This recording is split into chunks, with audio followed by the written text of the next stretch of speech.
Buenos días. Ánimo. Ya falta menos. Vamos a ser muy breves porque tenemos que salir a una gira al sureste. Sin embargo, contamos con el tiempo suficiente para informarles sobre un gesto de solidaridad que reconocemos mucho del gobierno de Estados Unidos, que ayer nos informaron, incluso de manera directa, la vicepresidenta Kamala Harris, de que van a enviarnos 1 millón de vacunas Johnson & Johnson, que es una sola dosis, y eso lo agradecemos mucho. Confirma el que es buena nuestra relación. Este es un planteamiento que hemos venido haciendo, de que hay que actuar con solidaridad, que todos tenemos que ayudarnos mutuamente. También se tomó una decisión de que esas vacunas, y se está haciendo el trámite para ampliarlas, ya sea que se reciban más de parte del gobierno de Estados Unidos o que se adquieran a la farmacéutica se van a utilizar para un plan de vacunación especial en los municipios fronterizos de nuestro país, en la frontera norte, con el propósito de que se puedan ya regularizar las comunicaciones en la frontera, que se abra la frontera norte lo más pronto posible. Sobre estos temas va a informar ya a detalle, de manera puntual, el secretario de Relaciones Exteriores, Marcelo Ebrard, les va a informar y también les va a dar a conocer el programa, la agenda de la visita del martes próximo de la vicepresidenta de Estados Unidos. Entonces vamos a dejar la palabra a Marcelo.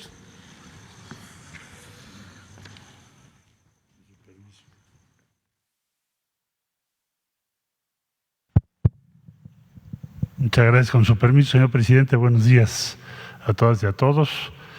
Bueno, como ya lo informó el señor presidente, el día de ayer la vicepresidenta de los Estados Unidos, Kamala Harris, ofreció vía telefónica, nos compartió al señor presidente López Obrador, y tuve el privilegio de estar ahí presente, que Estados Unidos nos ofrece, como un gesto de solidaridad y de apoyo a nuestro país, más de 1 millón de dosis de la vacuna Johnson & Johnson para México.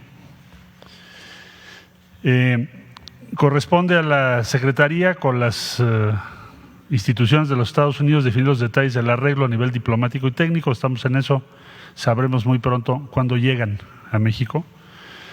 Esta vacuna solamente necesita una dosis. Su efectividad para prevenir enfermedad grave por COVID-19 es de 85% y no requiere de ultracongelación. El 27 de febrero de este año recibió autorización para uso de emergencia por parte de la Agencia Sanitaria de los Estados Unidos, FDA, por sus siglas en inglés, FDA, y el 27 de mayo recibió autorización por parte de COFEPRIS en México, con lo cual ya la podemos utilizar en nuestro país. Siguiente, por favor. Ahora, estas dosis, por instrucción del señor presidente, van a ser utilizadas para vacunar a las personas de 18 a 40 años en la zona fronteriza, en la frontera de México con los Estados Unidos. Esta zona comprenderá 39 municipios que son los que colindan con los Estados Unidos. Con las dosis de Johnson & Johnson provenientes de Estados Unidos se va a vacunar a 1/3 de la población de la que estoy ahora comentando, y México va a conseguir las dosis que nos faltan para llegar al 100%. ¿Cuál es el 100%? Entonces, aquí tienen ustedes la población de los municipios en la frontera norte total, es 7.751.749. La población 18 a 40 años, 18 a 39 años sería en mujeres 1.466.269 mujeres. Tenemos 1.481.464 varones. La población total 2.947.733. En síntesis, 1 millón que aportan los Estados Unidos, 1.947.733 que aporta México, que nosotros conseguimos. Aquí está la distribución de los municipios que ya referí. Tienen que ver con Baja California, Sonora, Chihuahua, Coahuila de Zaragoza, Nuevo León y Tamaulipas. Todos los municipios. Los más poblados son Tijuana en primer lugar. Tijuana tiene 700.913 adultos de 18 a 40 años. Ciudad Juárez tiene 571.572, Mexicali 350,269 y Reynosa 278,586. Estos son los 4 más poblados, pero se va a cubrir a todos. La siguiente, aquí está el listado ya más detallado, con todos los municipios: Baja California, Coahuila, Chihuahua, Nuevo León, Sonora, Tamaulipas. Bueno, ¿cuál es el objetivo y por qué está dándole el señor presidente prioridad y destino en la frontera norte? El propósito es que la vacunación en México avance a grados o a proporciones similares a las que hay en los Estados Unidos. Por lo tanto, se agilice o acelere la reapertura de las actividades en la frontera entre México y los Estados Unidos. Porque la razón por la cual esto no se ha podido hacer es precisamente porque no tenemos los mismos estándares o la misma proporción de personas vacunadas, y pensamos que con esto habría ya todas las condiciones sanitarias para que Estados Unidos pueda acceder a que se reanuden las actividades, si no todas, pues su gran mayoría, y entonces no se mantenga la afectación económica, comercial y personal que ha habido en la zona fronteriza, que ha sido muy grave, porque ya llevamos más de un año. Entonces el objetivo es ese, que a fines de junio tengamos cubierta esta población y podamos entonces acordar con Estados Unidos que se reabran las actividades o casi todas las actividades en la frontera entre México y los Estados Unidos. Adicionalmente, el señor presidente también nos ha instruido que obtengamos o garanticemos el abastecimiento, no tiene que ser de Johnson & Johnson, puede ser de esa u otras vacunas, para zonas turísticas clave de México, esencialmente Quintana Roo, Baja California Sur, y también se va a considerar a otras zonas turísticas como puede ser Jalisco, la costa Nayarit y otras zonas.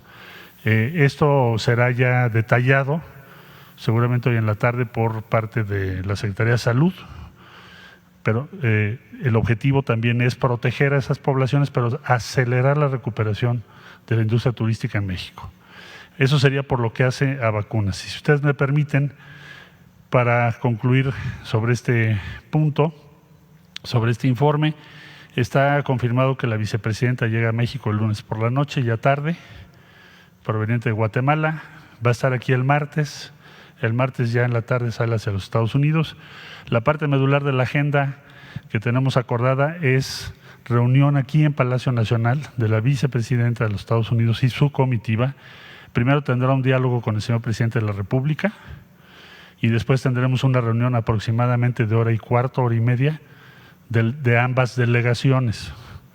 Y los temas de agenda que se han acordado primordialmente tienen que ver con lo que el señor presidente López Obrador ha venido proponiendo, insistiendo, de que nos pongamos de acuerdo para acelerar el crecimiento, la inversión y el bienestar social en el sur de México y en Guatemala, Honduras y El Salvador, para que la migración sea opcional y no obligada por la pobreza o por la inseguridad. Ese es el tema primordial que vamos a tener, aunque probablemente se toquen otros temas si así lo considera conveniente, señor presidente. Muchas gracias.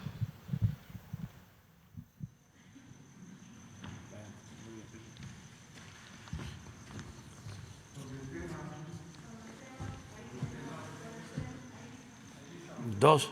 Perdón. Hay lista. Bueno, uno y uno para que se toque el tema, si les parece. Entonces, empezamos con Paola Guzmán. Buenos días, señor presidente. Paola Guzmán, de RT. Señor presidente, usted ha impulsado en su gobierno lo que es la recuperación de la soberanía energética y bueno, como ejemplo está Dos Bocas, ¿no?, en Tabasco, y también la rehabilitación de otras refinerías. Una de ellas está en Salina Cruz, en Oaxaca.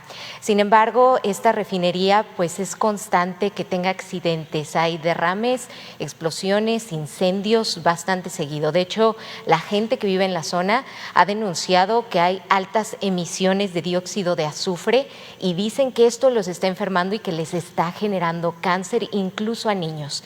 Entonces, mi pregunta es, ¿qué se puede hacer para solucionar este problema? ¿Se está priorizando la producción de combustible a cambio de la vida de los oaxaqueños? No, no podríamos hacer eso. Lo más importante es la vida. Las refinerías se están modernizando y el propósito, además de levantarlas, porque querían los neoliberales corruptos que se convirtieran en chatarra para que todo el negocio de la compra de la gasolina dependiera de las importaciones y se beneficiaran a particulares. Por eso aumentaba constantemente el precio de las gasolinas. No debemos de olvidar de que habían gasolinazos. Eso ya se terminó. Entonces, como querían que se pudrieran las refinerías, pues se les dejó en el abandono, no se invirtió y cada vez producían menos, perdieron capacidad de refinación. Era un plan deliberado, perverso, porque esas refinerías pues se construyeron a lo largo de la historia en nuestro país para que nosotros, los mexicanos, contáramos con los combustibles y no importarlos. Cuando llegamos al gobierno se estaban importando gasolinas y diésel en un 70% de lo que consumimos. Eso se ha venido reduciendo y lo que queremos es ya no importar nada, que se produzca toda la gasolina en México. Y por eso se están fortaleciendo, modernizando las refinerías, incluida la refinería de Salina Cruz. Esa modernización significa cambiar plantas en el complejo de una refinería.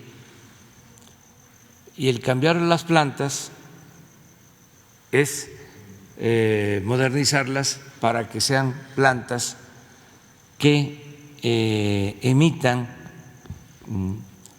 menos contaminantes. Entonces, el plan de modernización de las refinerías incluye el que no se contamine, pero además hay una vigilancia permanente. Si se está por encima de la norma, se tiene que parar, no se puede producir. Y tenemos pruebas para poder constatar de que no hay contaminantes más allá de lo permitido por la norma en la actualidad, desde que estamos en el gobierno. Y vamos a procurar que se sigan modernizando las plantas.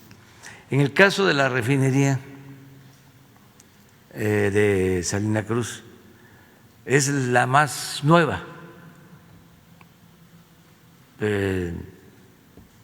Se inauguró, empezó a operar en 1981, ya tiene un poco más de 40 años de estar en operación. Desde entonces, fíjense, no se construye una nueva refinería. Esto coincide con el periodo neoliberal, porque la política en el periodo neoliberal consistió siempre en vender petróleo crudo y comprar gasolinas. Hasta mediados de los años 70, o a finales de los 70, principios de los 80, nosotros producíamos en México toda la gasolina que consumíamos, pero cambió la política y se decidió vender petróleo crudo, se abandonaron las refinerías y nos volvimos importadores de combustibles. Ahora somos el país petrolero en el mundo que más gasolinas compra en el extranjero. Es una paradoja. Es como si vendiéramos naranja y compráramos jugo de naranja. Así de absurdo. Entonces ahora se está llevando a cabo, vamos a decir, esta reconversión. Ahora vamos a producir para el mercado interno, no vamos a estar apostando a vender materia prima, sino vamos a procesar toda la materia prima en nuestro país. Por eso se está también construyendo la nueva refinería de Dos Bocas, una planta coquizadora que quedó inconclusa en Tula, que también tiene ese propósito, convertir el combustóleo en gasolina. Esto significa menos contaminantes y por eso también se adquirió la refinería de Texas, la Deer Park, porque en aquel entonces, 1993, en vez de hacer la refinería en México, se decidió hacer una sociedad con Shell, en donde Shell posee el 50.01 de las acciones y México el 49.99. ¿Esto qué significa? Que la administración de esa refinería está a cargo de Shell y que ellos han decidido durante mucho tiempo que las utilidades de la refinería no se entreguen a Pemex, sino se reinviertan. Entonces, ahora se logró porque tenemos ahorros, ya no hay la corrupción que había antes en Pemex y en el gobierno, que se dedicaban nada más a robar, a saquear, y con los ahorros que tenemos, sin crédito, se compró esta refinería, el 50% de las acciones, 600 millones de dólares. Fue una operación muy importante. Entonces yo estoy visitando las refinerías periódicamente. He ido desde que soy presidente en 3 o 4 ocasiones a la refinería de Salina Cruz y en efecto ha sufrido muchos problemas, hasta sabotaje. Antes de que llegáramos se incendió.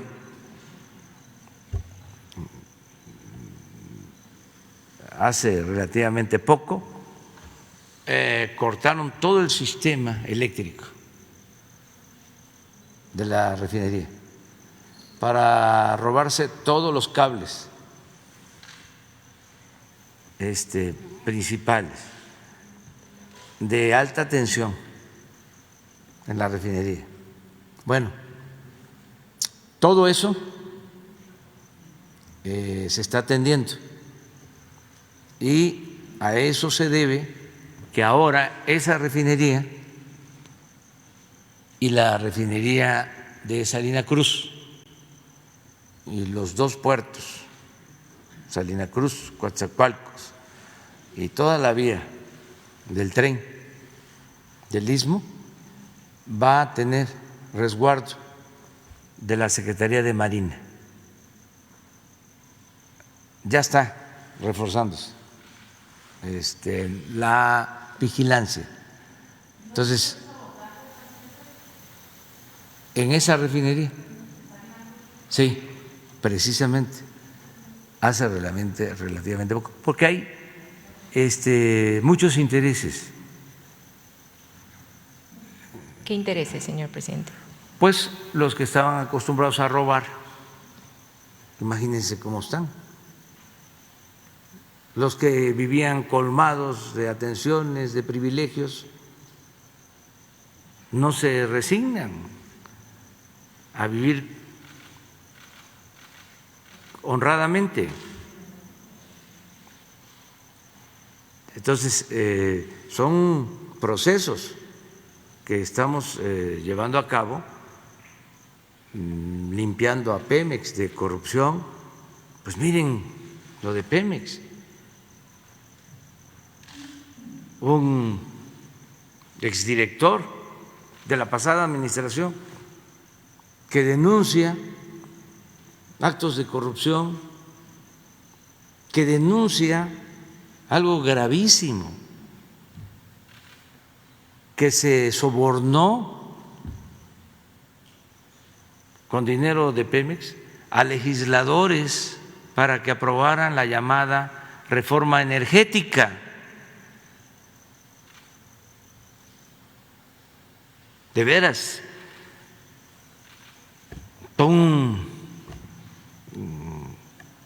escándalo de corrupción que hasta apena como mexicanos. Lo otro, que el encargado de la seguridad pública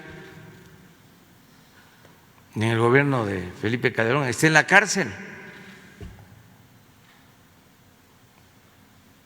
Era una descomposición completa, imperaba la corrupción en todo, en la compra de las medicinas, en Pemex, en la Comisión Federal de Electricidad, en seguridad pública, en el reparto del presupuesto que se quedaba arriba, no le daban nada al pueblo, les repartían migajas, y eso cuando había elecciones para quitarle los votos. Entonces, ya cambió esto. Y en el caso de los ambientalistas, lo mismo. Estaba el saqueo en Alta, construyendo el aeropuerto en el lago de Texcoco, destruyendo el lago de Texcoco. Es en el periodo de entrega de concesiones para la explotación minera más grande en la historia. Es la destrucción del territorio, y no decían nada, absolutamente. La entrega del agua a las grandes corporaciones,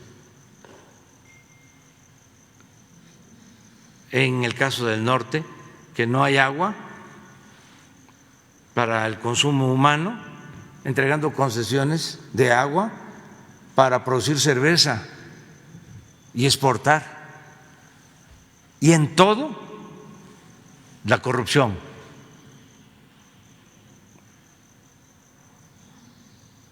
Y ahora aparecen los ambientalistas, pseudoambientalistas. Es como aparecieron de repente los feministas y se quisieron apoderar de una causa justa. Los conservadores se volvieron feministas, mujeres y hombres. y así, pero es parte del proceso de transformación que estamos viviendo. Aquí lo importante ahora es decirle a la gente que va adelante el plan de vacunación. Vamos avanzando muy bien. Antier se rompió un récord, se vacunó a más de 1 millón de personas. Antier. Y ayer estuvimos muy cerca de llegar de nuevo al millón. A ver si nos pones dato. 901,000 vacunados ayer. Ya mañana se termina la vacunación de adultos mayores de 60. Mañana se termina la vacunación de mayores de 50 hasta 59 con una dosis. Ya terminamos de vacunar a todos los maestros y ya se empezó de 40 a 49. Vamos también a iniciar esta vacunación en la frontera norte, como se explicó. Le agradecemos mucho al gobierno de Estados Unidos que nos ayude con estas vacunas y además es un gesto solidario porque se ayuda a otros países que no tienen acceso a la vacuna.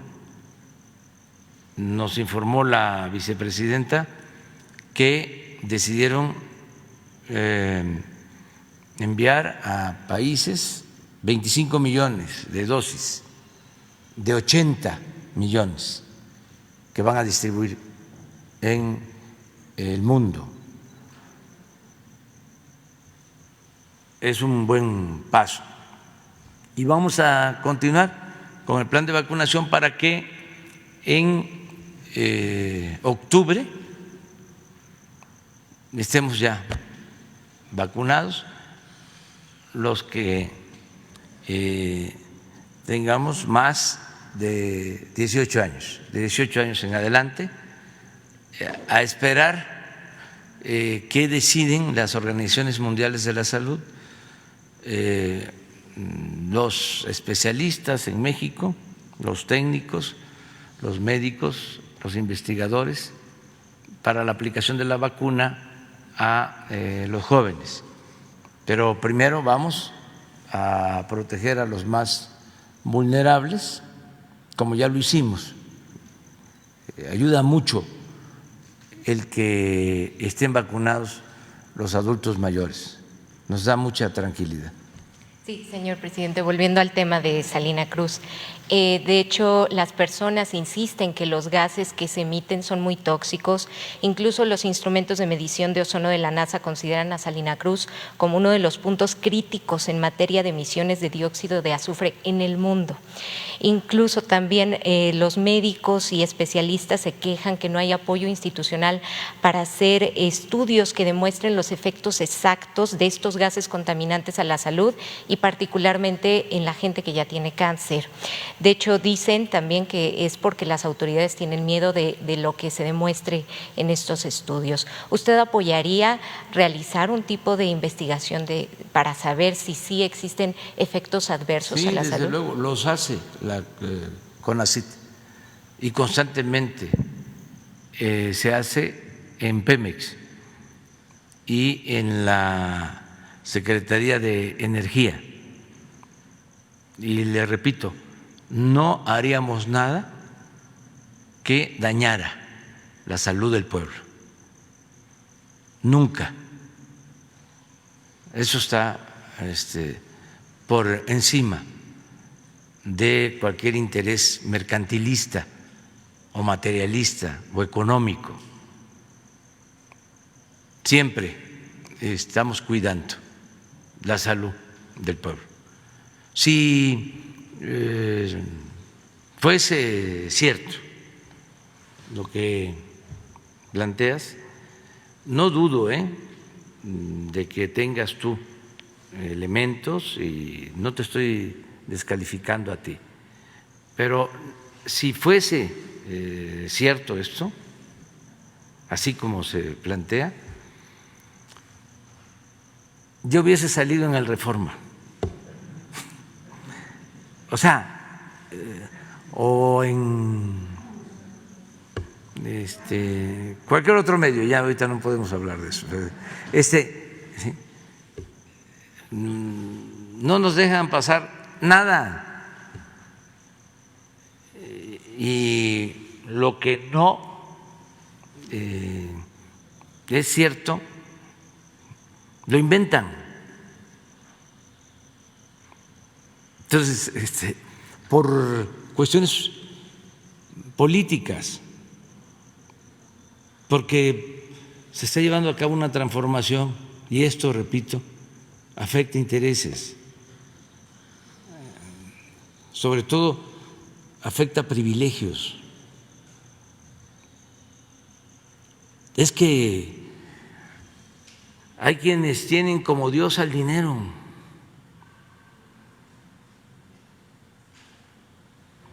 Y ese es su Dios, el dinero, lo material.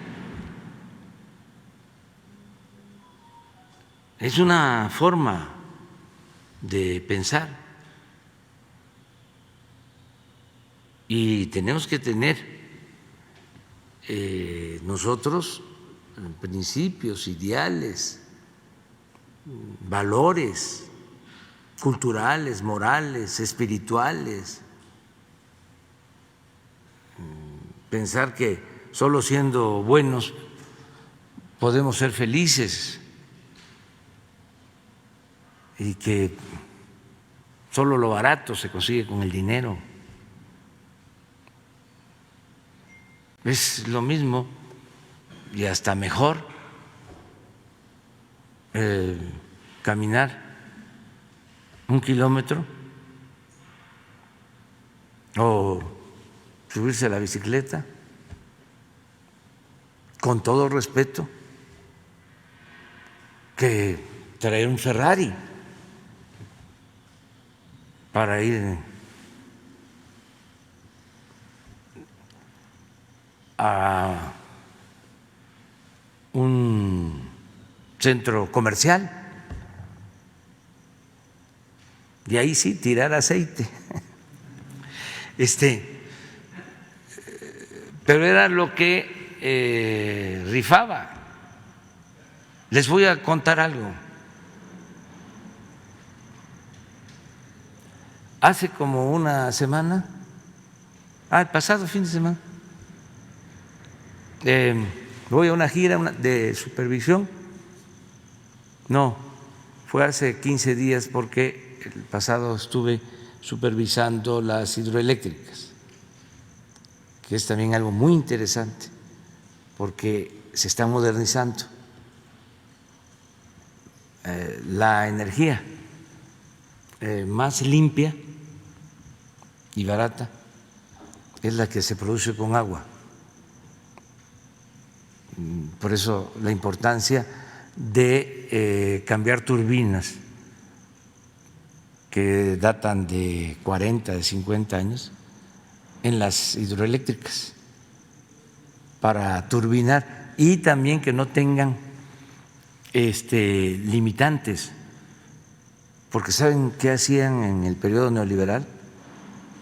Si una hidroeléctrica Malpaso, Chicoacén, Langostura, Peñitas tenía capacidad para turbinar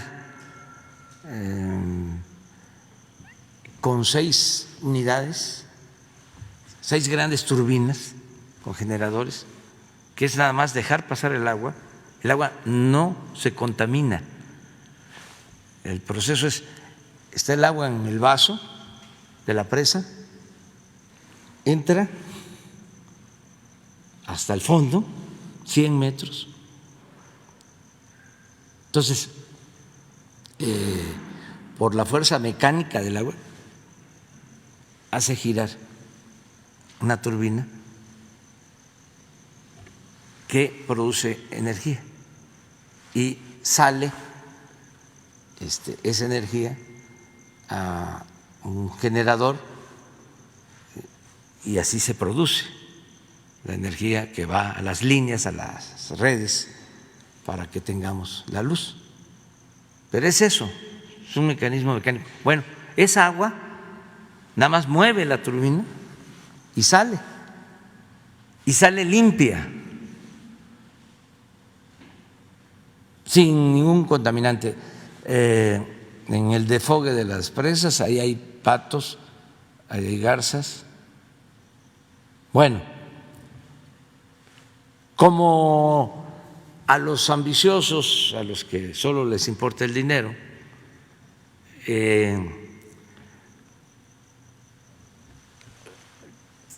no buscaban más que vender ellos la luz. Entonces, para que no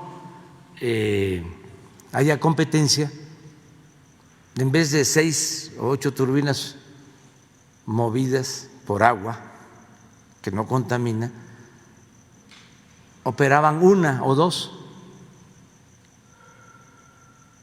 para que no subiera energía a la red. No le daban lo que se llama despacho a esa planta hidroeléctrica, para despachar primero a las que producen energía con gas del sector particular, del sector eléctrico. Entonces fui a hacer una gira porque vamos a modernizar todas las hidroeléctricas. Pero eso fue este pasado fin de semana. Hace 15 días fui a visitar carreteras al norte y llego ya muy noche a un hotel a Ciudad Valles, porque hice todo un recorrido por las carreteras del norte de Veracruz, que siempre han estado muy mal.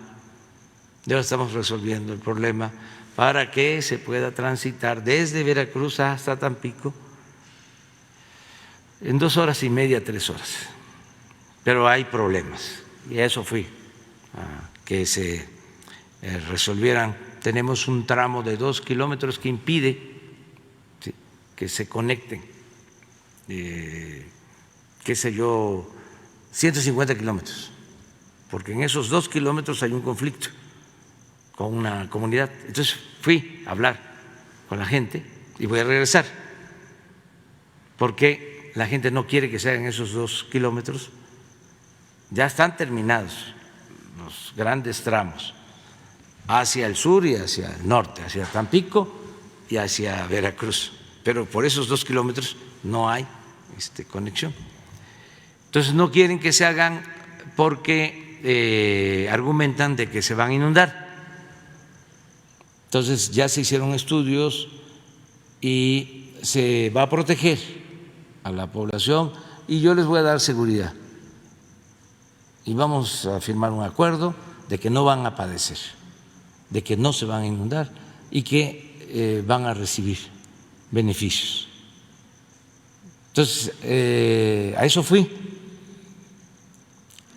Entonces ya en la noche llegamos, porque al día siguiente teníamos que hacer lo mismo, pero en San Luis Potosí, en la Huasteca, y nos quedamos a dormir en la ciudad Valle, que es como la capital de la Huasteca Potosina, de esa región. Entonces nos vamos a un hotel porque todos estaban llenos y en unos estaba un candidato, en otro candidato, y como son elecciones y eso, no podemos nosotros meternos ni una foto ni nada de eso. Entonces nos fuimos a un hotel bueno, modesto, pero llegamos y había otro candidato. de todas maneras. Y lo que me llamó mucho la atención es de que pues llego a la habitación, ya tarde en la noche, pero me levanto en la mañana y un helicóptero, como en el estacionamiento del avión, digo del hotel, pero un helicóptero moderno, rojo, chillante, moderno. Entonces yo pregunto, ¿y de quién es el helicóptero? Porque además, pues con la preocupación de que pues la gente, los trabajadores del hotel, vayan a pensar de que yo llegué con ese helicóptero lujoso, ¿no? Ahí, porque se me figuró de que era un acto así de mucha prepotencia, ¿no? Pues ¿qué creen? El helicóptero era de un candidato.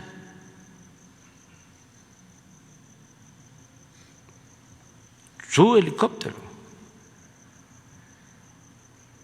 Ahí.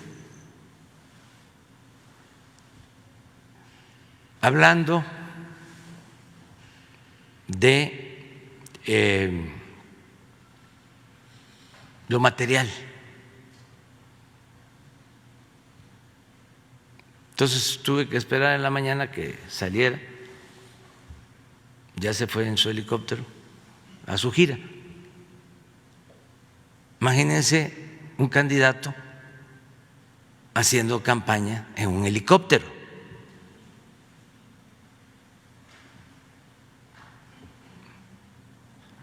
Pero así estaba todo de alterado y así seguimos, porque esto todavía no termina de irse.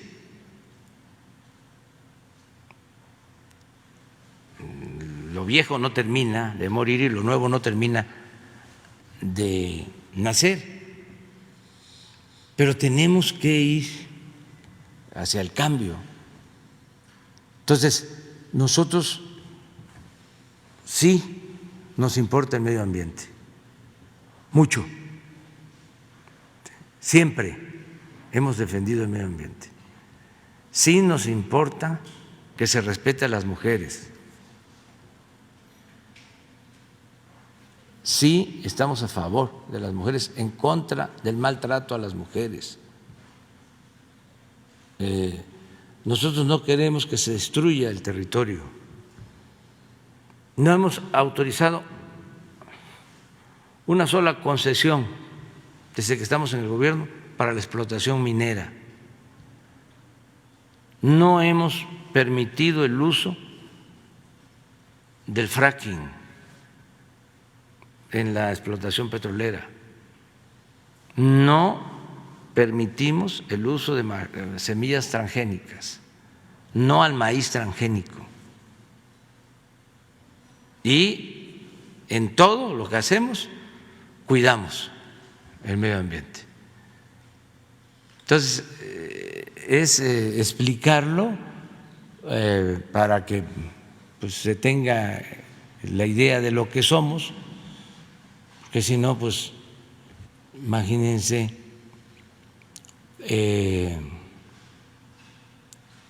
lo que se atrevieron a escribir esta revista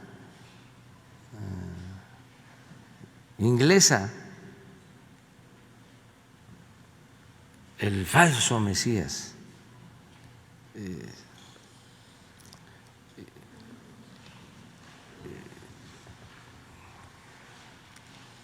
No hay. Bueno, vamos con José Sobrevilla. Gracias, presidente. Buenos días.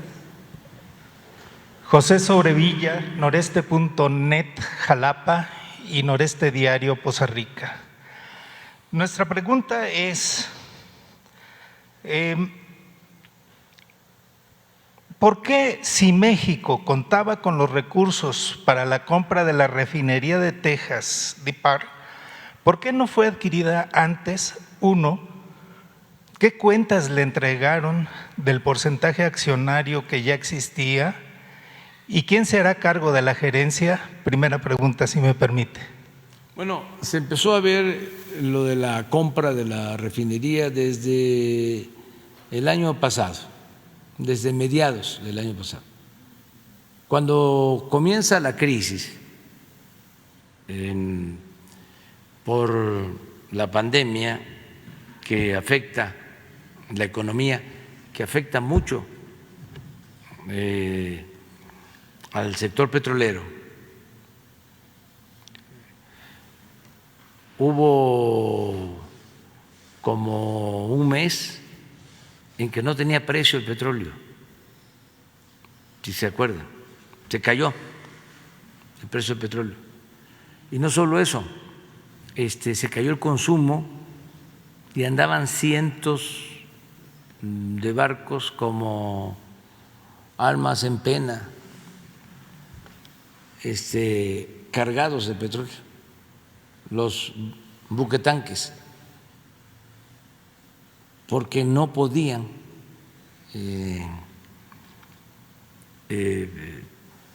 atracar muelles, no había depósitos de combustible, todo estaba lleno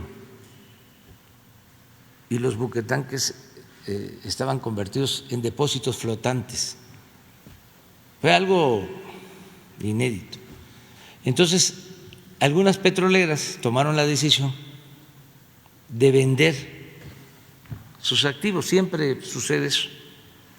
Entonces él tenía en venta o puso en venta como 2, 3 refinerías, algunas en Texas, pero no tenía Deer Park en venta. Entonces el planteamiento fue: si nos venden la parte de sus acciones de Deer Park, nos interesa. Y ellos aceptaron. Entonces, en estas operaciones se requiere un sigilo, incluso se firma un acuerdo para no dar a conocer la negociación, y se empezó a llevar a cabo este trato. Yo quiero aprovechar para agradecerle a los accionistas directivos de Shell, porque actuaron de manera responsable.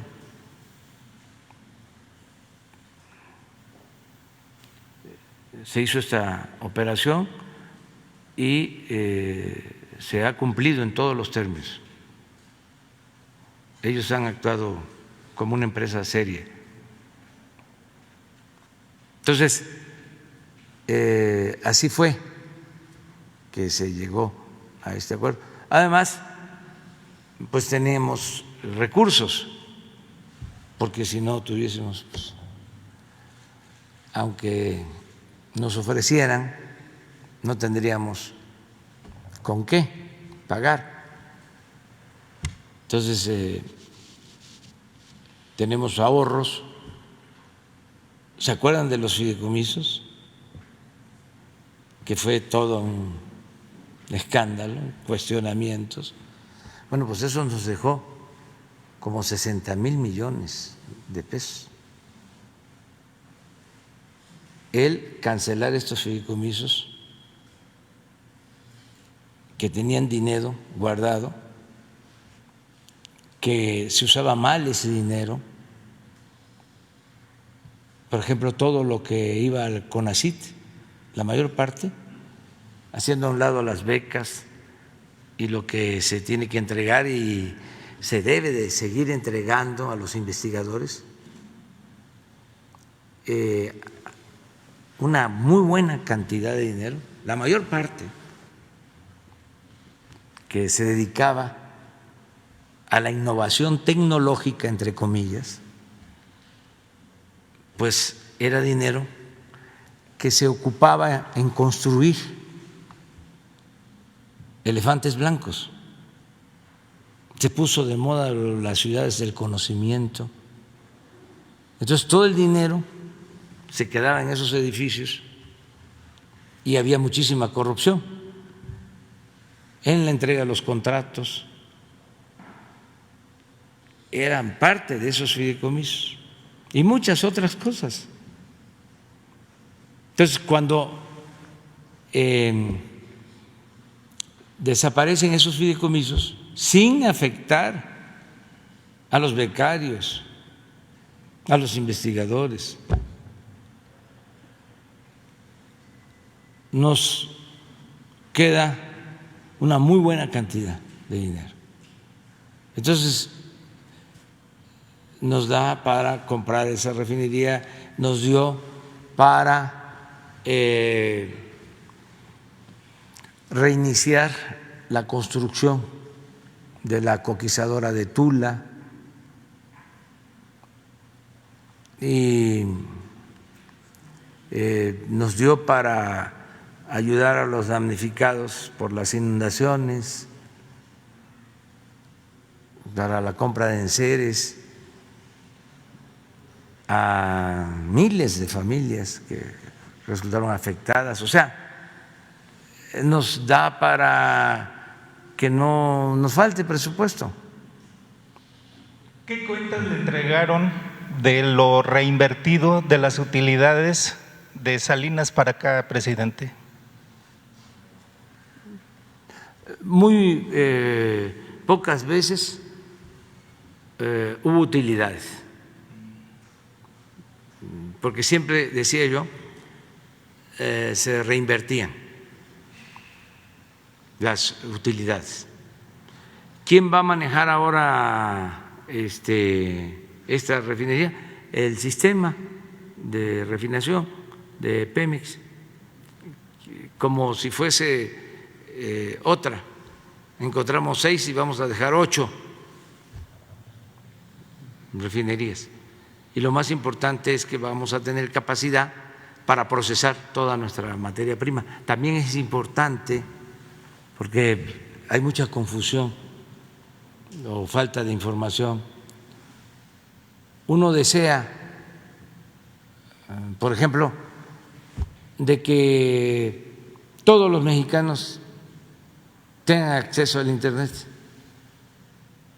Y muchos que vivimos en la ciudad pensamos de que hay Internet en todo el país. Y a veces también pensamos que si hay una noticia en las redes, ya se enteró todo México. Pues no es así. Aún con el avance tan importante del Internet, siendo el Internet un medio de comunicación fundamental, yo creo que es una de las aportaciones más destacadas de nuestro tiempo. Aún así, la mitad de los mexicanos no tiene acceso al Internet.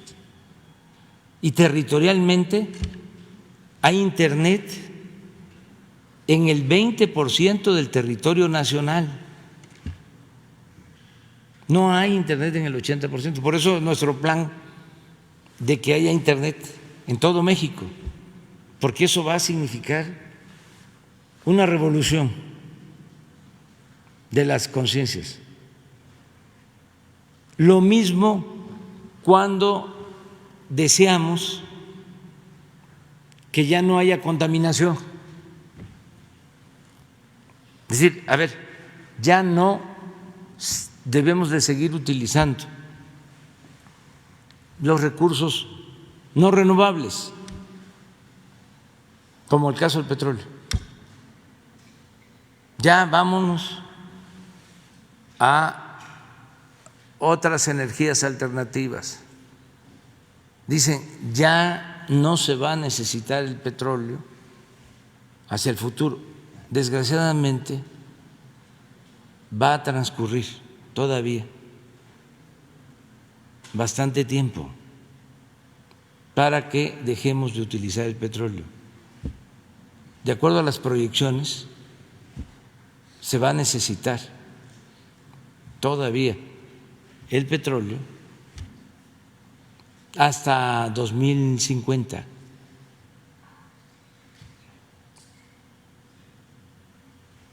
Entonces, ¿qué es lo que tenemos que hacer?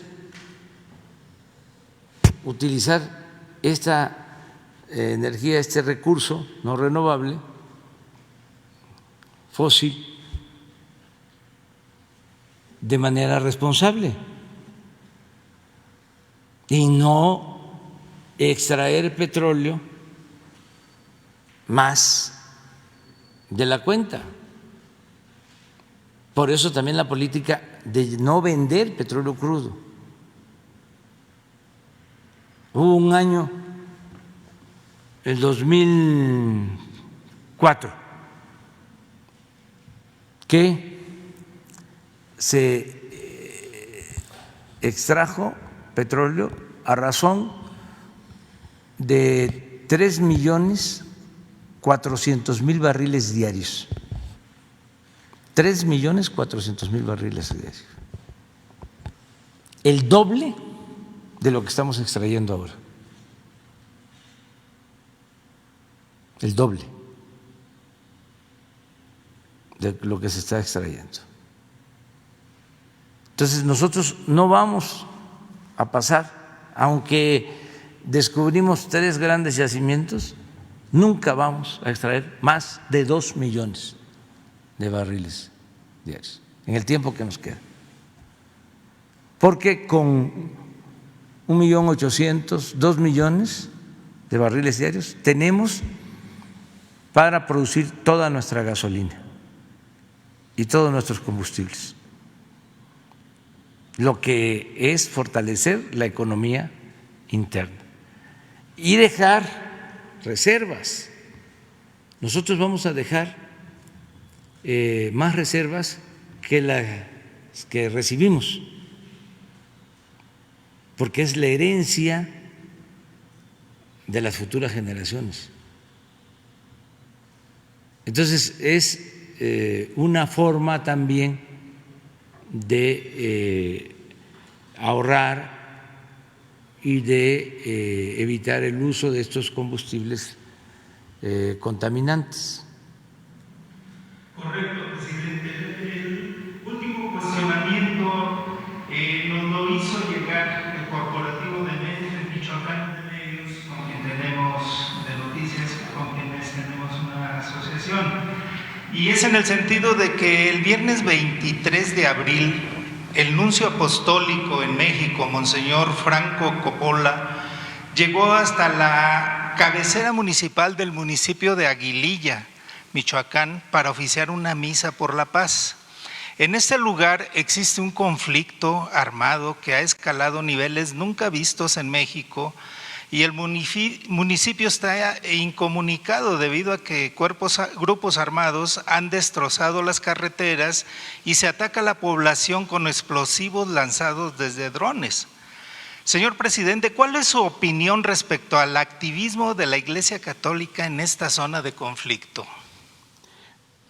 Mire, nosotros somos libres, somos respetuosos de todas las religiones, somos respetuosos de la religión católica.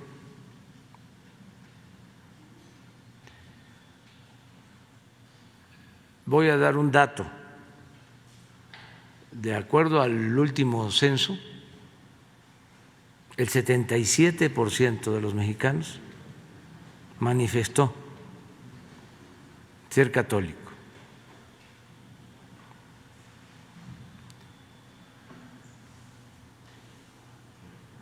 Más de 10% tener una religión evangélica de las distintas denominaciones. y el resto ejerciendo todos sus derechos y sus libertades, expresó no tener creencias o pertenecer a otras religiones. Nosotros somos respetuosos de todos, de creyentes y de no creyentes, porque tenemos que garantizar las libertades.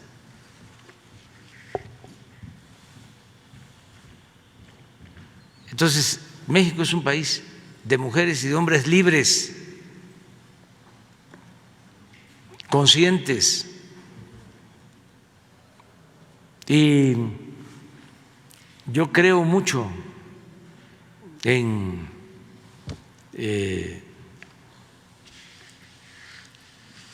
los hombres, las mujeres, en la forma de pensar de cada ser humano. O sea, y esa es la libertad. Y tenerle confianza a la gente, no imponer nada, no tratar de imponer una ideología, imponer una religión, imponer una creencia, no, libertad, igualdad, fraternidad, como decían los revolucionarios franceses. Eso es. Me tengo que ir, Sobre el tema de Estados Unidos, ¿qué les parece si sobre el tema de Estados Unidos y el plan de vacunación me representa Marcel y se queda más tiempo? Es que si no, no llego al avión. Presidente, ¿usted profesa o practica la fe católica? Yo soy cristiano y quiero también aclararlo. Hay en la Iglesia Evangélica hay una denominación cristiana, pero mi cristianismo, lo que yo practico, tiene que ver con Jesús Cristo, porque yo soy seguidor del pensamiento y de la obra de Jesús. Creo que es el luchador social más importante que ha habido en el mundo, en la tierra. Por eso los poderosos de su época lo seguían, lo espiaban y lo crucificaron, porque él era amor y profesaba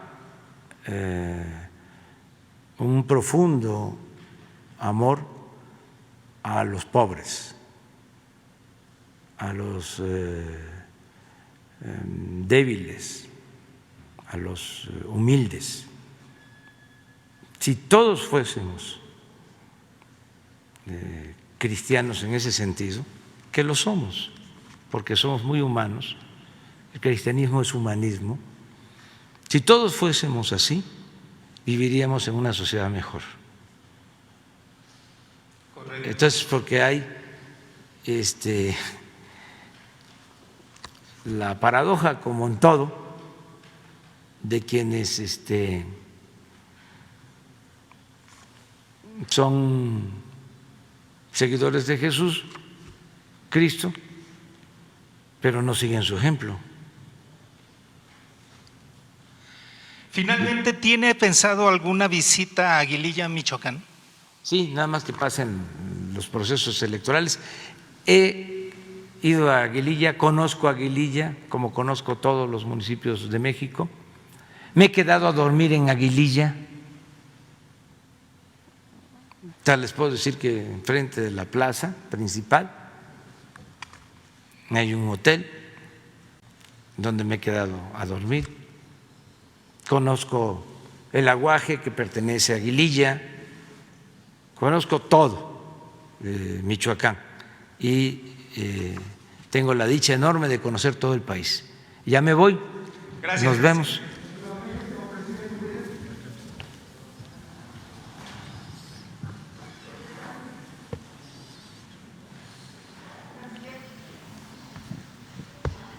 Gracias, canciller. Buenos días. Preguntarle, por un lado, si nos pudiera detallar los horarios de las actividades de la vicepresidenta Harris, y ahorita le hago otra pregunta. Va a estar aquí en Palacio Nacional a las 10 de la mañana y estimamos va a salir a las 12 del día, luego tiene actividades planeadas y sale a las 6 de la tarde. Llega el día anterior ya muy noche, como a las 11. ¿En algún momento se confirmó por parte de la vicepresidenta la visita al Senado? ¿Se le corrió la invitación o qué fue lo que ocurrió? No está previsto, no estuvo previsto que visitara el Senado de la República. El Senado estimó y tomó su propia postura y yo creo que es una postura prudente porque es muy cerca del proceso electoral.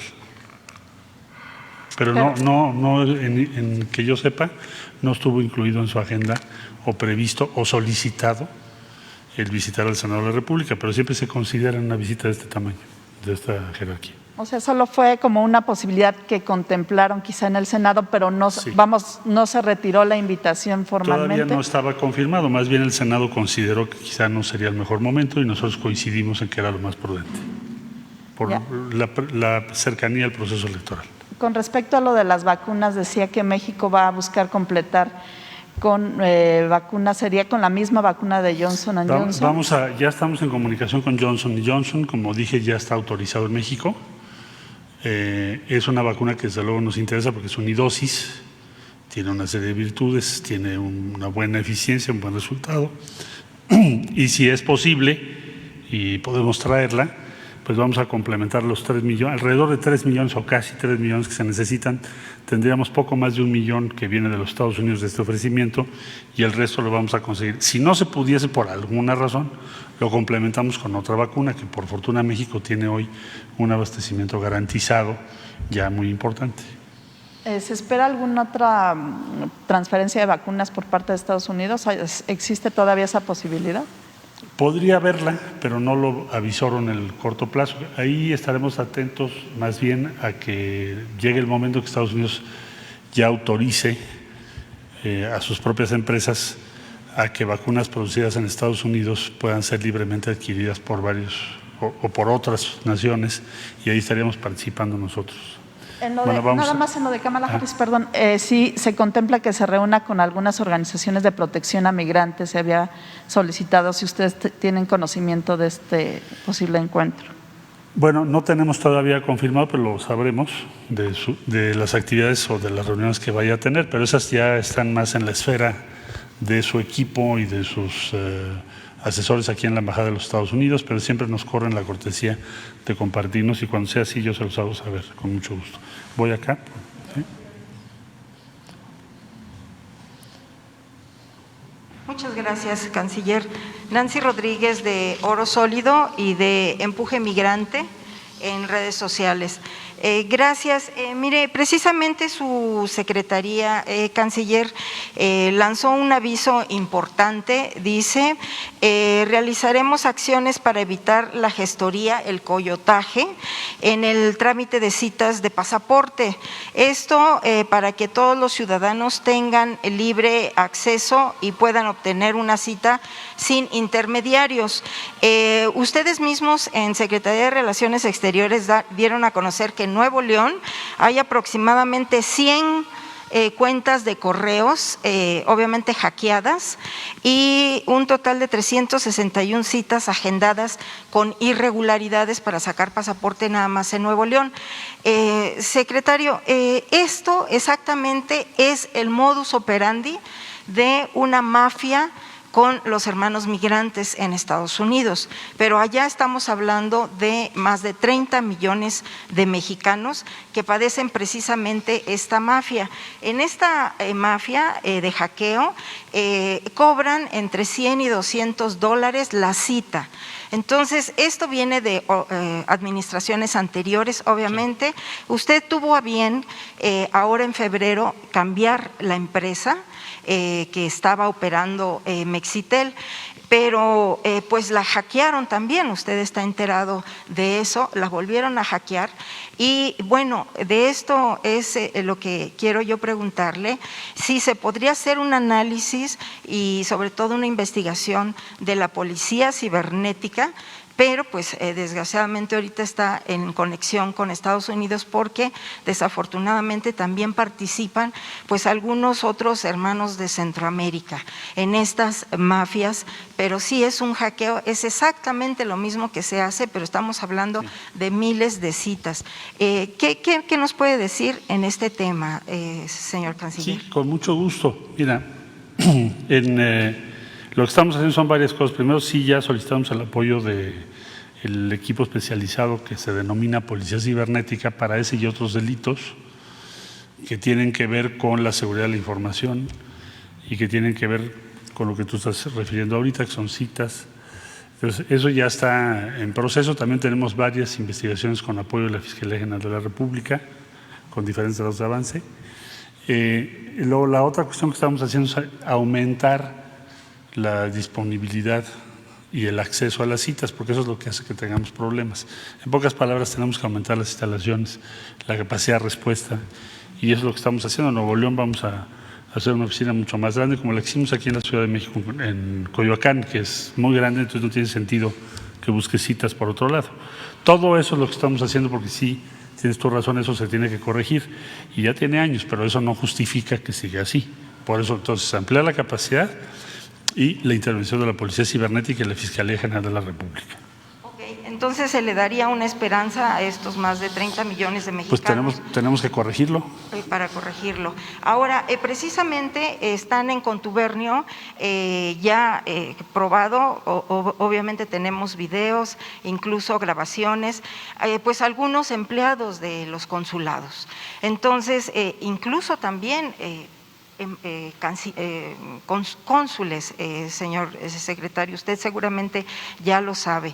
Y bueno, yo le quisiera plantear una pregunta de forma diferente, dos preguntas.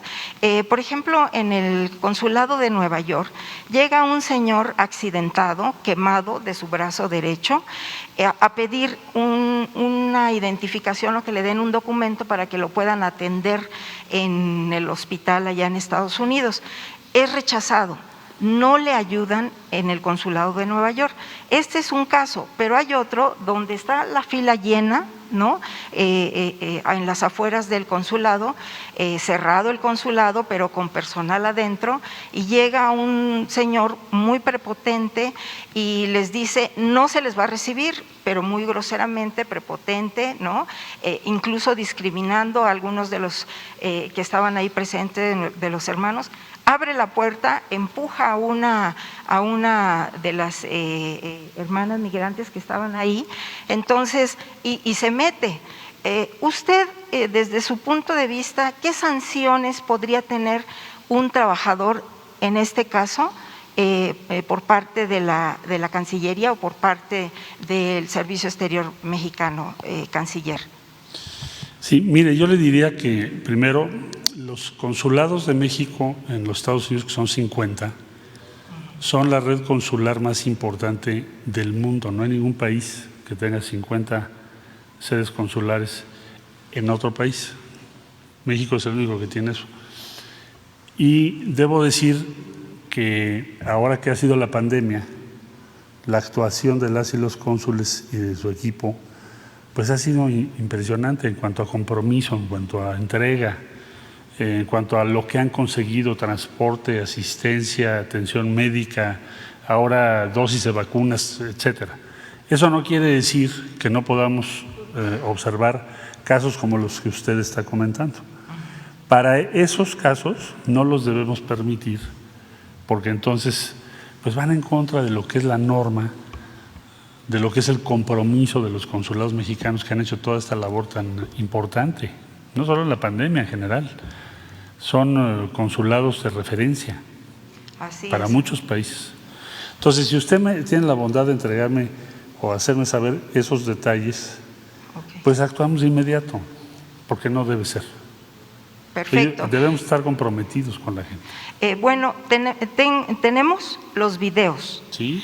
Y se escucha, se ve la imagen de este señor que déspotamente y prepotentemente ignora a toda la fila y obviamente los hermanos mexicanos pues se quedan callados, no defienden. Pásamelo Tengo usted el video. y lo vamos a, porque hay un procedimiento para eso. Perfecto, tengo el video. También tengo el video del señor quemado. ¿Qué dice usted también, que no lo atendió? También tengo el video y también tengo el video y el audio donde una funcionaria de aquí del consulado les dice que ellos están pagando por un trámite, no por un servicio. Y desafortunadamente, pues hay que decirlo, señor canciller, no es tanto quién sea o no, pero sí hay que comentarlo. Es la hija del señor Rock, que es directivo ahí del periódico El Universal y colaborador del Universal, y la tenemos grabada donde externa esto. Entonces sí se los voy a hacer llegar, por favor, y usted ahí los puede ver. Démelo, por favor, y yo lo reviso con todo gusto. Ok, y por respeto a mis compañeros, pues nada más lo dejamos ahí. Gracias. Bueno, vamos a tener 3 preguntas más. Si les... ¿Tenías tú, por favor? Voy uno y uno, ahorita regreso con ustedes. Voy contigo, sí. Gracias. Secretario de Relaciones Exteriores, su servidor Carlos Pozos, reportero de la Molécula Oficial y columnista de la revista Petróleo y Energía. Buenos días a quienes nos ven y a quienes nos escuchan. Buenos días a los compañeros. Esta pregunta se la hago con información que me comparte un colega, compañero, Darío Celis, del Financiero. Preguntarle, canciller, si en la mesa de negociación del martes con la vicepresidenta de Estados Unidos, Kamala Harris, se tocará el respeto a los derechos laborales, toda vez de que hay una inminente compra de Kansas, de la ferroviaria a Kansas, por parte de la empresa Canadian National Railway, por un total de 33.700 millones de dólares.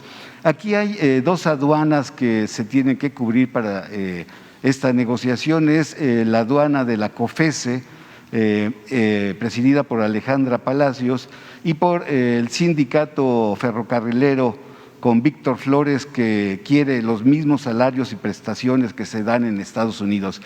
Se tocará en la mesa de negociación este tema tan importante, porque así se haría la línea férrea más grande del mundo, desde Canadá hasta México.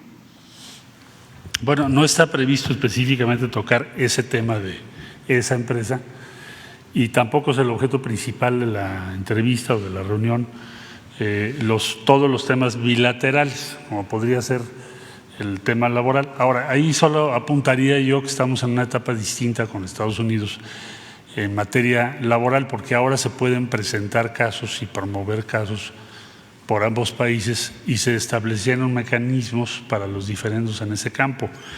En síntesis, hay un cambio en la legislación laboral en México muy favorable a los trabajadores, a las y los trabajadores, y en Estados Unidos tienes ahora un gobierno que es más pro sindicatos que en el pasado, la anterior administración. Entonces, yo lo que anticiparía es que los derechos de los trabajadores a ambos lados de la frontera pues tienen hoy una coyuntura más favorable que en los últimos años y por lo tanto no debería de ser una materia de diferencia entre ambos países, más bien lo contrario, de acercamiento entre ambos países. Entonces, no vamos a discutir ese caso en particular, ni está previsto que tengamos abordar el tema laboral entre ambos países, pero tenemos una circunstancia en la relación bilateral cualitativamente distinta a la que teníamos hace algunos años, porque, vuelvo a insistir, hoy es parte del Tratado de Libre Comercio entre los 2 países, la materia laboral, y el respeto a los derechos de los trabajadores. México incluso mandó una comunicación a Estados Unidos sobre lo que estamos observando y vamos a abrir una etapa ahora de consultas entre ambos países. Los consulados están trabajando mucho sobre eso, ahora que se comentaba, sobre el tema laboral y protección de los derechos de los trabajadores. Finalmente, señor secretario, quisiera saber cuál es su opinión. Ayer a través de un memorándum publicado por la Casa Blanca, se da el posicionamiento del presidente de los Estados Unidos, John Biden, en donde asegura que seguirá apoyando a organizaciones que en México denuncien la corrupción y también, reiterarle, esto estará en la mesa de negociación con la vicepresidenta Kamala. No, ¿Y mira, cuál es la postura?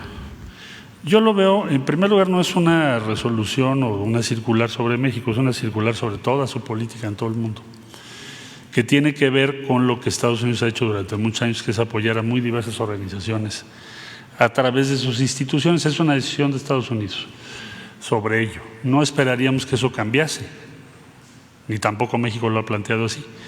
Lo que México está planteando es que las organizaciones que reciban financiamiento de gobiernos extranjeros tienen que respetar el ámbito político interno. Eso es lo que estamos planteando. Que, por cierto, también está en la ley en Estados Unidos.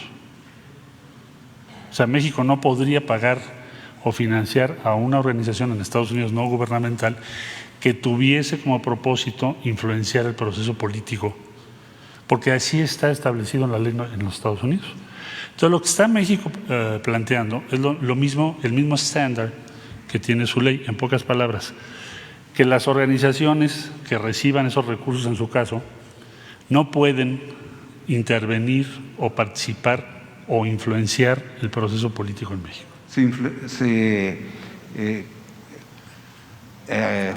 La pregunta es, ¿se influenció el proceso político en México de estas elecciones intermedias? No, yo lo que estoy diciendo es que el caso que hemos presentado de una organización que se denomina Mexicanos contra la Corrupción, en donde hay elementos que acreditan sus propósitos de actividad política o de influenciar la opinión pública en México, y por eso México presentó una nota diplomática. Pero eso es un tema, y lo que ayer vimos en la circular es otro. Son dos cosas diferentes.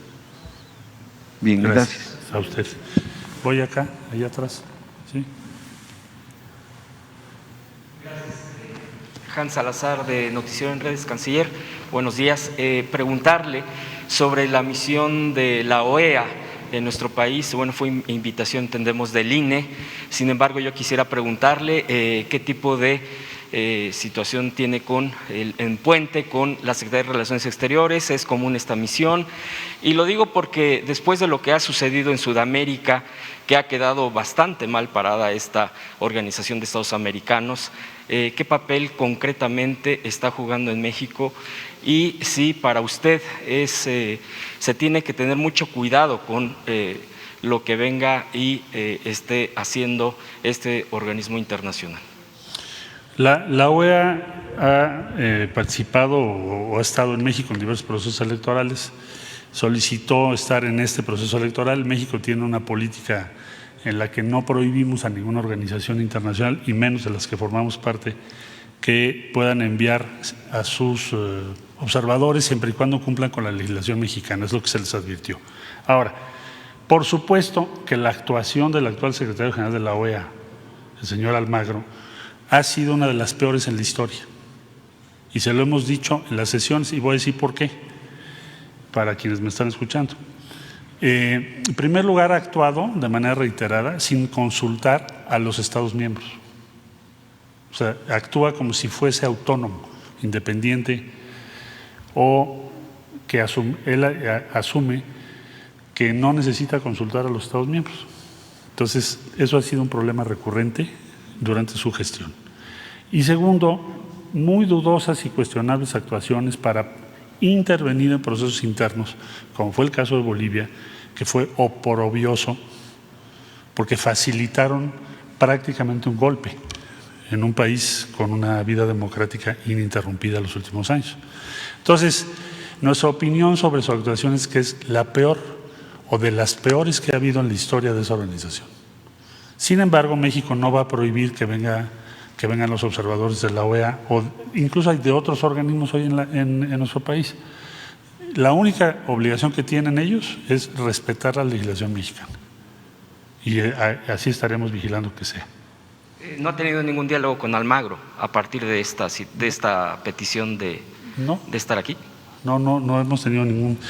Les recuerdo que México es miembro de la OEA, y hay una regulación de ese tipo de emisiones. Claro que la vemos, pues como le estoy diciendo, proveniente de un organismo cuyo secretario general ha actuado de esa forma en estos años y ha sido una de las peores gestiones que hemos visto en la OEA, yo diría, en toda su historia. Segundo punto, canciller, preguntarle sobre el tema de las vacunas. Ya usted aquí ha ampliado sobre la adquisición, sobre todo esto que se ha logrado a nivel internacional.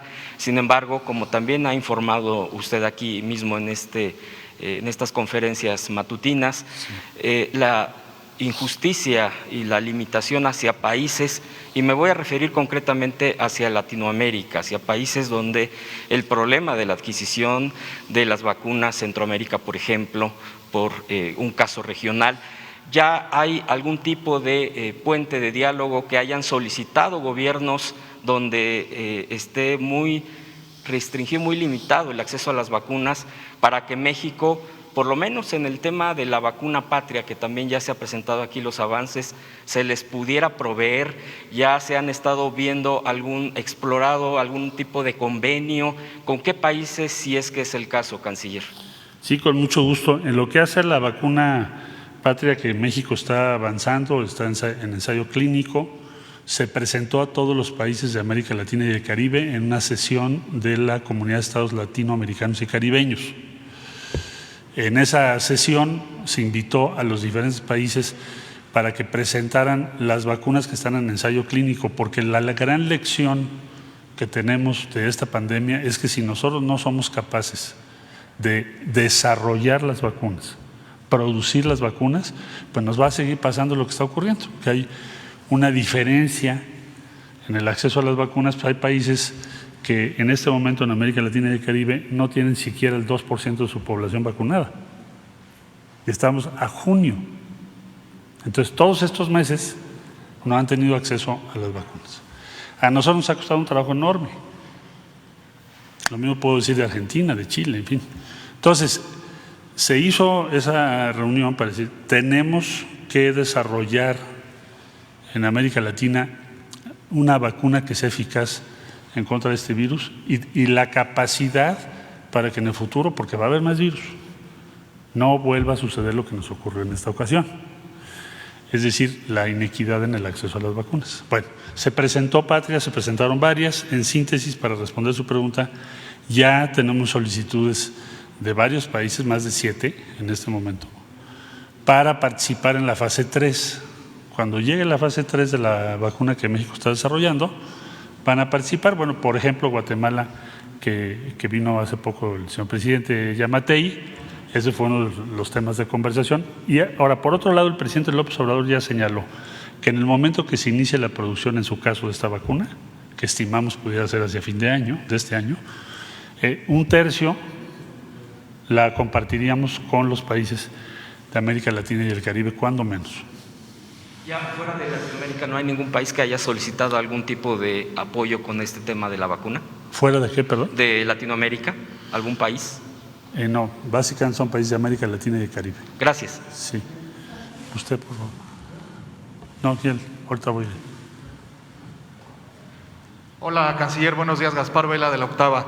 Preguntarle si en la reunión que tuvo el miércoles en Costa Rica con el secretario de Estado de Estados Unidos tuvo oportunidad de dialogar sobre este financiamiento a organizaciones no gubernamentales en el país, y si después del anuncio que hizo ayer el gobierno de Estados Unidos, México va a insistir en el tema o qué medidas va a tomar.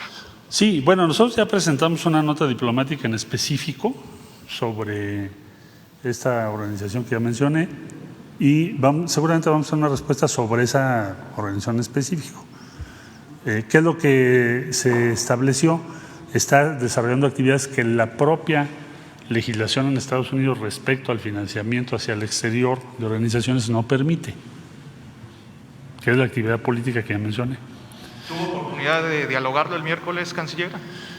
No traté ese tema en especial, más bien lo que hicimos fue revisar dos cosas. Una, ¿cuál es la visión política de México sobre la región, la Organización de Naciones Unidas y los principales temas hoy en el mundo? Y la segunda, lo que es la relación bilateral, en qué estamos de acuerdo México y Estados Unidos. Y creo yo que fue una conversación productiva que va a ser útil para los dos países, ese acercamiento que marca el inicio de compartir qué cosa, en qué podemos coincidir, cuál es la visión común de los dos países. Decía el comunicado oficial de la Cancillería que habían llegado también a acuerdos en materia de seguridad. ¿A qué acuerdos llegaron en esa reunión? Más que acuerdos, tocamos el tema de seguridad, de decir, bueno, para México la prioridad en materia de seguridad es reducir la violencia. Y para reducir la violencia necesitamos que Estados Unidos haga varias cosas. Ustedes recordarán que hace poco vino un equipo que platicó con nosotros, platicó con la representación de Defensa, de Marina, desde luego la Secretaría de Seguridad Pública y diversas, también tuvieron conversación con el Fiscal General de la República. Sintetizo, no fue la materia principal la seguridad en esta plática porque no nos corresponde, sino a las áreas competentes, pero la esencia es, nosotros queremos reducir la violencia. ¿Qué necesitamos? Reducir el tráfico de armas a México. Preocupación, pues que por ejemplo Texas, que es el estado de donde más armas provienen a México, acaba de pasar una legislación en donde prácticamente ya no hay ningún requisito para que tengas armas en la calle. Esto acaba de pasar. Entonces, ese es un tema. El otro tema muy importante es el que tiene que ver con la presencia de los carteles en Estados Unidos, su capacidad de venta y su capacidad de enviar recursos a México. Pero eso ya lo van a ver las áreas de seguridad en detalle. Finalmente, canciller, en la reunión que van a sostener el martes con la vicepresidenta de Estados Unidos, Kamala Harris, ¿se planteará por parte del Gobierno de México alguna estrategia precisamente para reducir el tráfico de armas de Estados Unidos a México? Pues nosotros lo planteamos como el objetivo principal de una colaboración o cooperación entre ambos países. Quiero decir, así como México tiene que hacer muchas cosas para reducir la producción y trasiego de drogas a Estados Unidos debe limitar drásticamente el acceso a armas de alto poder para evitar que la delincuencia lo tenga. Ese es el acuerdo. Quid pro quo. ¿Cuál es el compromiso tuyo? ¿Cuál es el compromiso mío? Lo que no se puede es tener solamente yo un compromiso y tú no, o viceversa. ¿Ha faltado compromiso por parte de Estados Unidos en esta materia? Pues yo diría que si lo vemos de manera conjunta, la revisión de los datos, pues no se ha logrado en lo que va el siglo reducir el tráfico de armas, como tampoco se ha logrado reducir el trasiego de drogas y como tampoco se ha logrado reducir el consumo. Entonces, no me adentro más porque va a haber ocasión, pero mañana, el día martes, que es tu pregunta, ¿esto va a ser el tema central en la conversación? No lo creo. No está planteada para eso. El eje de la conversación hoy con Estados Unidos es un acuerdo esencial que tenemos que dar el peso que tiene. ¿Cuál es ese acuerdo esencial? Una visión común de cómo resolver en lo inmediato opciones para las personas que están teniendo que emigrar por migración forzada, por la pobreza. Ese es un acuerdo mayor. El otro, ¿cómo hacemos para que tengamos un desarrollo económico mayor? Recuperación económica y desarrollo económico. Va a haber un asunto que se va a plantear, es un diálogo económico de alto nivel que hace mucho que no se hace entre México y Estados Unidos. Eso sí se va a tratar el día martes. Allá, por favor. Ahora regreso de este lado. Gracias, canciller. Buen día. Este gobierno ya hizo historia en la parte laboral porque hay una huelga en Notimex que hoy cumple 470 días y es histórico para una entidad pública en el caso de un gobierno. Va a decir usted qué tiene que ver usted con Notimex. Aquí resulta que están afuera compañeros de Notimex, tienen más de un mes en un plantón pidiendo que, entre otras cosas, lo reciba el presidente o que la Junta de Gobierno de Notimex, que es la máxima autoridad de la agencia, sesione para que ahí se resuelva. Y en ese sentido, canciller, puede estar en sus manos la solución a este conflicto, porque esa Junta de Gobierno, entre otras, lo integran la Secretaría de Educación Pública, la Secretaría de Gobernación, el Instituto Nacional Electoral y, por supuesto, la Cancillería. Por cierto, la Cancillería en este momento es preside la Junta de Gobierno y simplemente con una convocatoria a la Junta de Gobierno, que por cierto no ha sesionado, tiene que sesionar cada 6 meses y ha sesionado una vez en lo que va del Gobierno. Podrían convocar bien a una asamblea, una sesión extraordinaria. ¿Qué va a hacer usted? ¿Podría usted ser el conducto que resuelva esta huelga en Notimex, secretario?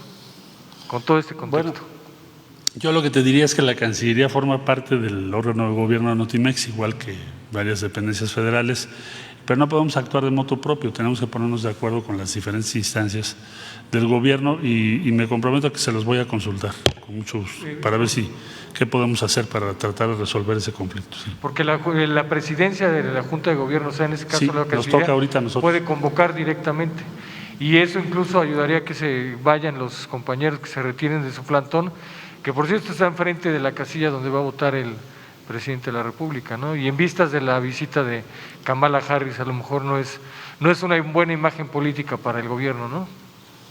Voy a preguntar con mucho gusto. Gracias. A ver qué podemos muy hacer. Rápido, canciller, el tema de la gobernabilidad democrática se va a tocar con la vicepresidencia Kamala Harris, y me refiero porque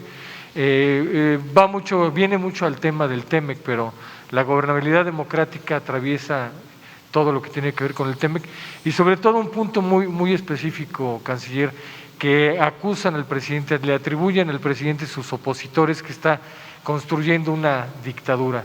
¿Se va a tocar ese tema? ¿Qué explicación le daría el Gobierno de México sobre ese punto de gobernabilidad democrática a la vicepresidenta? No se tiene previsto tocar ese punto. México es la democracia más consolidada de América Latina hoy, o una de las más consolidadas de América Latina el día de hoy. Tenemos elecciones el domingo. El gobierno, y así lo ha sostenido el presidente de la República, está comprometido con la causa democrática porque esa es la lucha de todo el movimiento. Ha sido la lucha decisiva o que da identidad al movimiento que encabeza el presidente López Obrador. Pero no va a ser tema el día martes. ¿Por qué no va a ser tema? Porque no lo es. No es un tema de preocupación por parte de Estados Unidos, ni nosotros admitiríamos discutir un asunto político en una reunión de esa naturaleza, pero ni siquiera lo han propuesto. Ahora, entiendo que hay muchos promotores de esa idea, que quisieran ver esa idea, pero es una contradicción esencial. Es decir, estás a 2 días de una elección enorme en México, con todas las garantías de participación, y estar hablando de visiones autoritarias pues es absurdo. Sí. Gracias. A ti.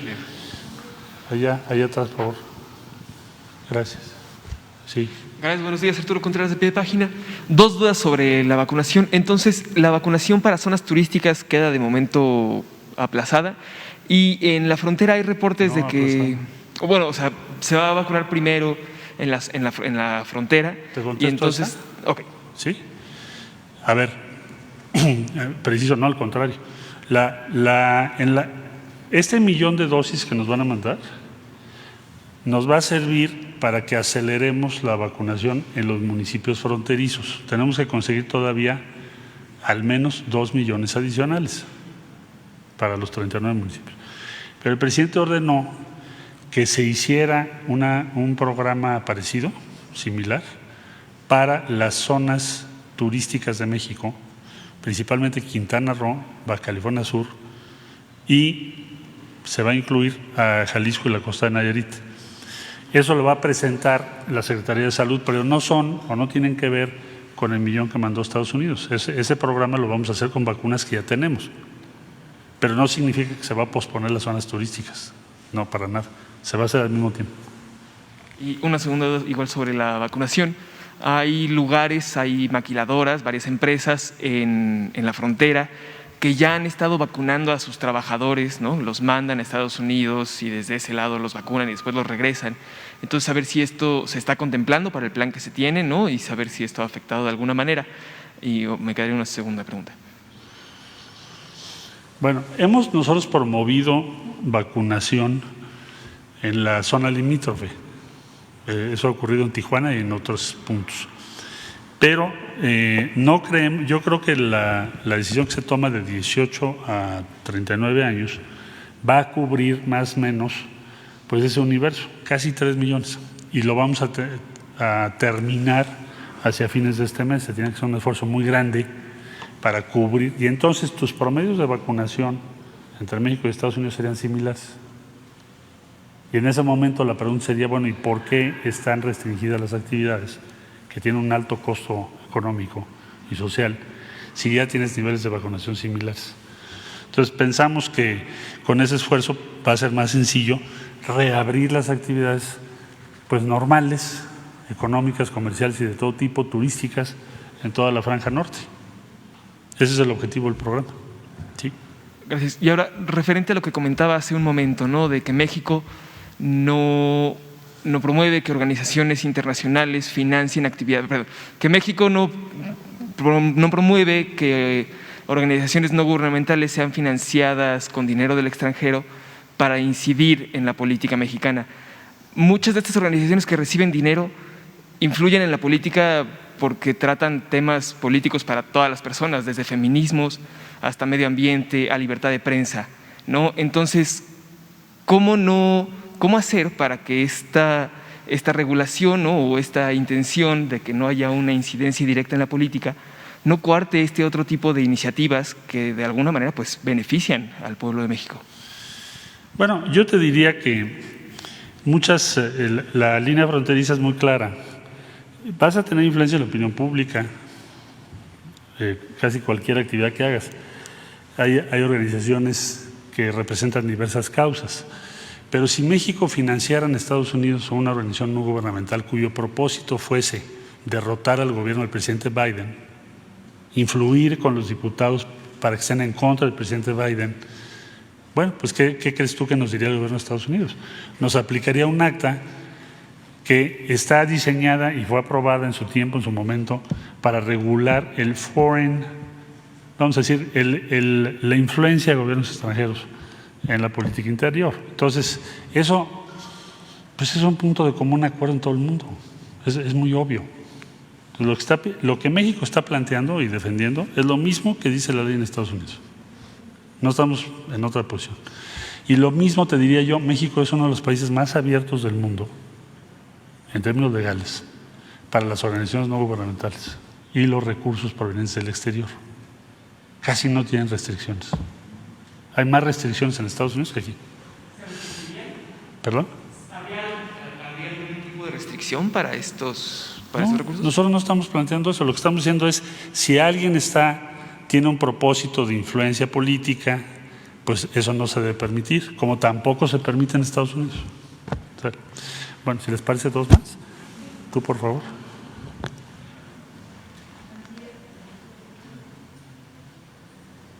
Buenos días, Fabiola Martínez de La Jornada. Canciller, en esta misión mundial en contra de la corrupción que está lanzando Estados Unidos, es muy explícito en cuanto a que va a continuar con el financiamiento de organizaciones no gubernamentales, periodistas y demás. Con esto, ¿ustedes darían o tendrían sospechas de que en esta respuesta que esperan de la nota diplomática se les confirme que continuará este financiamiento, por ejemplo, a Mexicanos contra la Corrupción y la Impunidad y otras de este mismo colectivo que ustedes mismos han señalado? El presidente ha dicho que son asociaciones políticas disfrazadas de asociaciones civiles. ¿Darían con este discurso que vimos ayer del gobierno estadounidense pues como una respuesta negativa a su planteamiento de la nota diplomática? No, a ver, lo que veríamos es en el tema de luchar contra la corrupción, pues hemos dicho, lo acabo de decir yo en Costa Rica, ahora que estoy con el secretario de Estado en la reunión donde estaban todos los cancilleres. Le dije, si quisiéramos sintetizar en palabras del presidente López Obrador cuál es su causa principal, él lo ha dicho, es acabar con la corrupción. O sea, un punto de acuerdo más obvio, evidente, amplio, no puede haber. Entonces, una vez que se tiene esa posición política y ahora que vemos que el gobierno de Estados Unidos toma sus decisiones de decir nosotros vamos a promover con las organizaciones esta causa, pues están en su derecho. Nosotros eso no lo vamos a cuestionar. No lo vemos como una respuesta a la nota diplomática, es una definición de política exterior de Estados Unidos, que no necesariamente es antagónica a lo que es la posición mexicana hoy en día en contra de la corrupción. Ahora, ¿qué límite hay en México a esas organizaciones? Bueno, pues hay muchas organizaciones que tienen actividades muy importantes. Aquí lo que está planteando la nota diplomática es, de acuerdo a tu propia legislación, esta organización que recibe dinero de ustedes está violando los límites que tu propia ley señala. Es lo que está planteado. Y es lo que vamos a seguir haciendo. O sea, si hay alguna organización que actúa de esa manera, pues lo haremos saber también.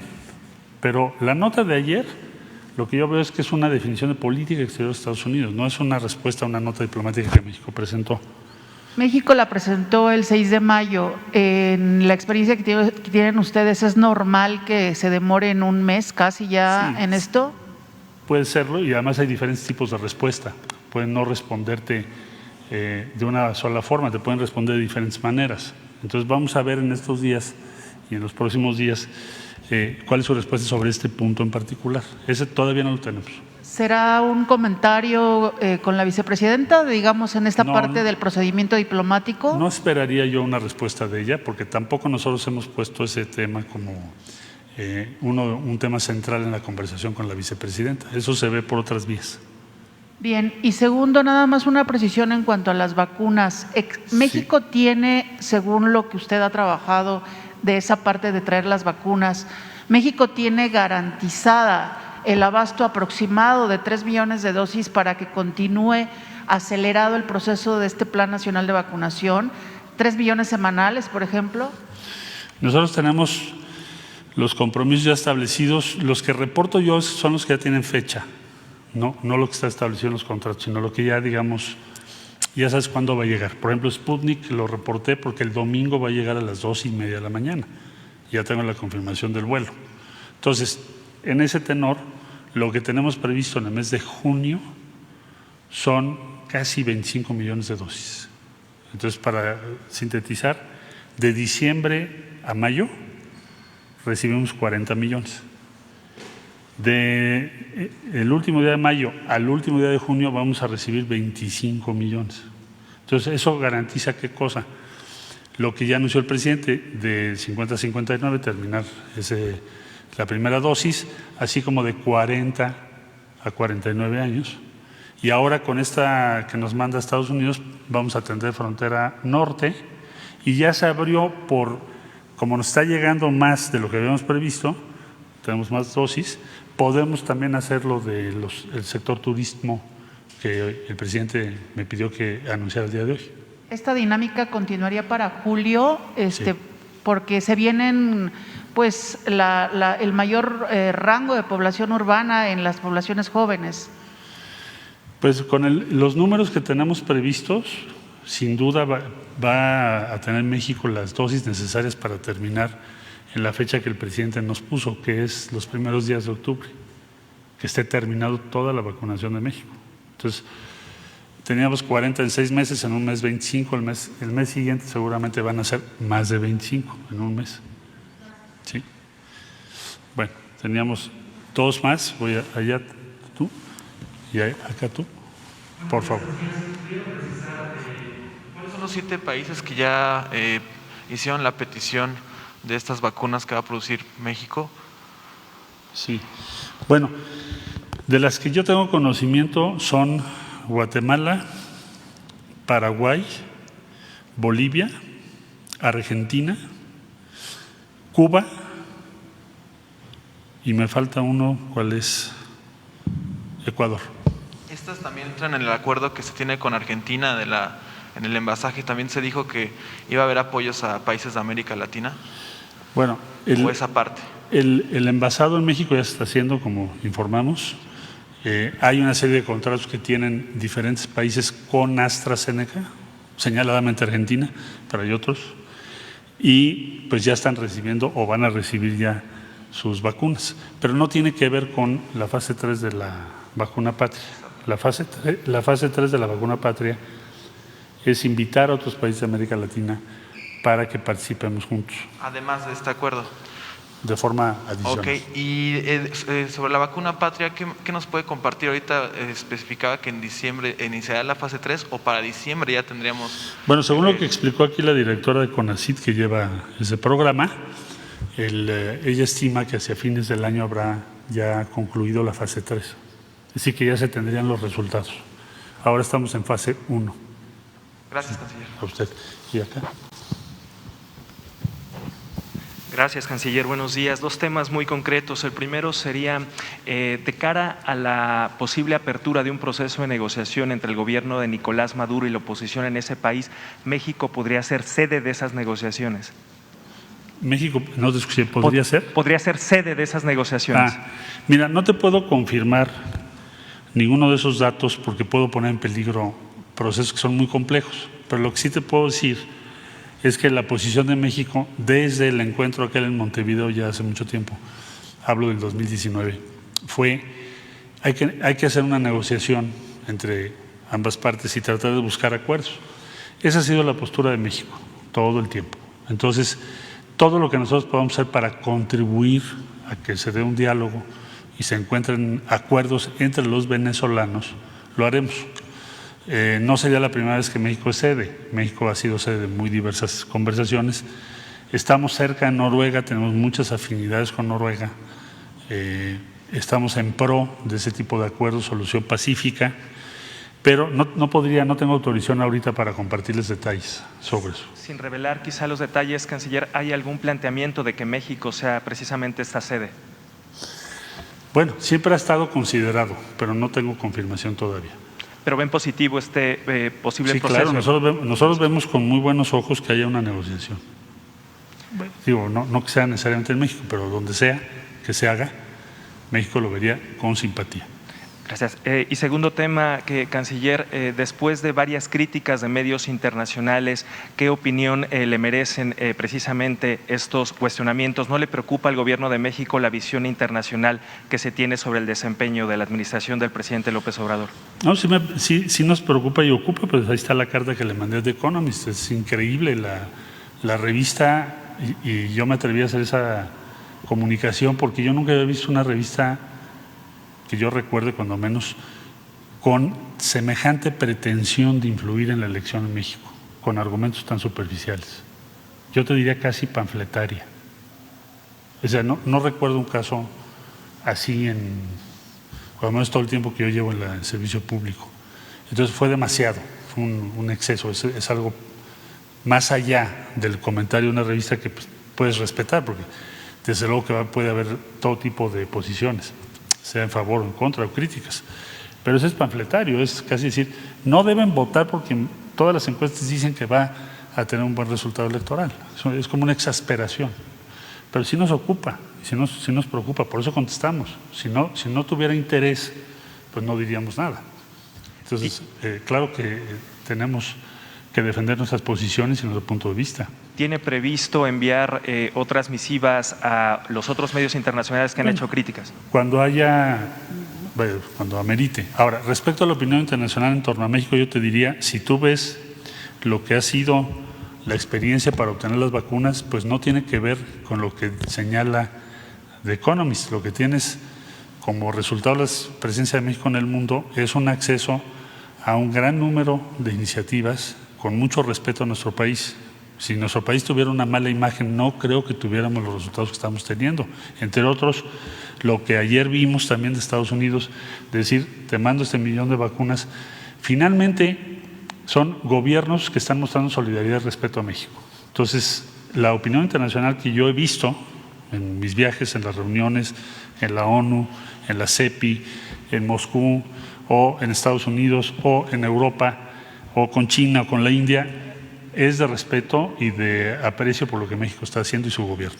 ¿Afirmaría que la opinión internacional sobre México es positiva? Sí, yo diría que sí, porque ahí está la evidencia. Si no fuese positiva, no creo que tuviéramos el número de vacunas que tenemos en México. Bueno, muchas gracias. Gracias a todas, a todos. Muy buen día.